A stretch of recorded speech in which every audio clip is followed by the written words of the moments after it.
इधर बीजेपी ने कहा है कि हेमंत सरकार आदिवासी हितैषी बन करके आदिवासियों का नुकसान कर रही है। इनकी कथनी और करने में अंतर है। और जेएमएम ने कहा कि उनकी पार्टी शुरू से ही पेसा कानून की हिमायती रही है, सभी को विश्वास में लेकर इसे लागू करने की दिशा में आगे बढ़ा।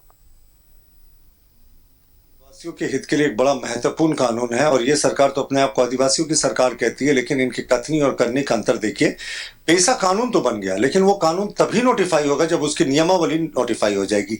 ये सरकार तो पिछले टेन्योर से कह रही है कि हमारी नियमावली बन गई, तो साहब किसने इनको हाथ पकड़ कर रोका है इस नियमावली को नोटिफाई करने के लिए? वर्षों से ये नियमावली बनी हुई है। हेमंत जी के सिर्फ एक हस्ताक्षर से ये नियमावली कानून बन जाएगी और पेसा कानून पूर्णतः लागू हो जाएगा।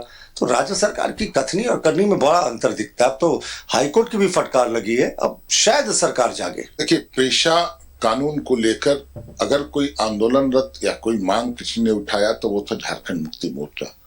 हमारी मांग शुरू से रही है पेशा कानून को लागू करने का, और इस मामले में हमारे विधायक भी मुखर रहा करते थे पिछली जब भाजपा की सरकार थी। उस वक्त भाजपा की सरकार ने कभी कोई ध्यान दिया नहीं, क्योंकि आदिवासी उनके एजेंडे में थे नहीं कहीं। अब हाईकोर्ट का भी आदेश आ रहा है। निश्चित तौर पर हम कृत संकल्पित हैं, हम सभी को विश्वास में लेकर और पेशा कानून को लागू करने की दिशा में हम आगे बढ़ें। देखिए,